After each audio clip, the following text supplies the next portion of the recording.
Dr. Mark Jangizi here. Well, this is kind of a science moment, kind of not a science moment. There's a colleague of mine in terms of team rationality. His name is Josh Stileman, CEO of, just to make sure I'm saying it, Threes Brewing. They're in Brooklyn, New York, and he's been on team rationality, realizing the kinds of irrational stuff that's been going on for the last few years. And as CEO and one of the major owners of Threes Brewing, he just got into a mix-up, toss-up brouhaha with some folks that were on the board or parts of his company, and of course attacking him and trying to cancel him because he pointed out that people are acting irrationally, and these are the kinds of things that have parallels to what has happened in other kinds of cultures, including Nazi Germany, including Cultural Revolution in China, and he mentioned these things. He's like, we need to be on alert for these sorts of things, same kinds of things that I've been talking about. The whole point of remembering the Holocaust is to realize that those sorts of forces happen in many other contexts with different icing. Anyway, he eventually felt compelled to leave as CEO. He's still majority owner, and just because he and I have gotten to be friends with it throughout this, he thought he would send over some stuff from Threes Brewing. So I just got the package, and I just opened it up enough, but I haven't opened it. I just sort of cut it open, and I thought I'd just see what it is that he sent over as an advertisement for Threes Brewing, and just sort of make it a little bit more fun for me.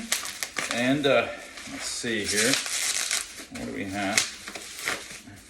So we've got here, the dictator is the people. Now, this is interesting.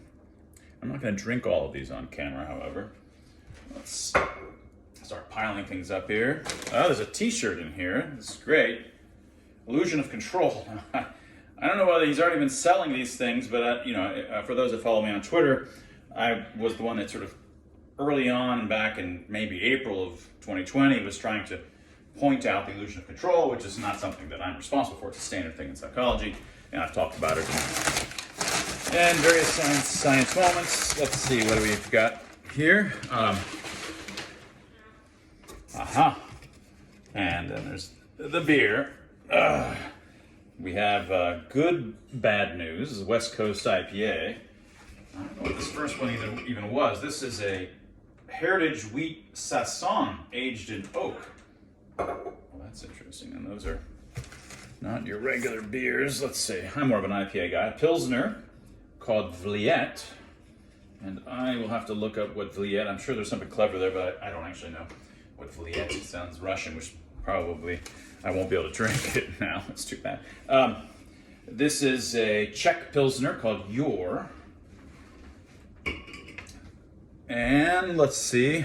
Oh, there's something small here. Illusion of Control. It's actually a lager. So that's great. Smaller than the others. It was higher alcohol content or what? India Pale Ale, logical conclusion. I mean, I'm a logician, PhD. So between psychology and my PhD, is mathematical logic, undergrad physics. So I appreciate anything that's logic oriented and conclusions and logical conclusions. I'm not sure exactly how Threes Brewing ended up with so many logic and psychology oriented things, but I want to thank Threes Brewing. There's no really good. I would like to have some imagery of Threes Brewing's, logo or something, which I don't. So I want to thank Josh Stileman very much for being a defender of liberty and someone that's recognizing the signs of hysteria in society and needed to come out and speak rather than keeping his mouth shut. And of course, that led to consequences. And I want everybody to reach out, go to Threes Brewing, and support them for standing up when it was their time in their life, in their generation, to stand up. And that was your science moment.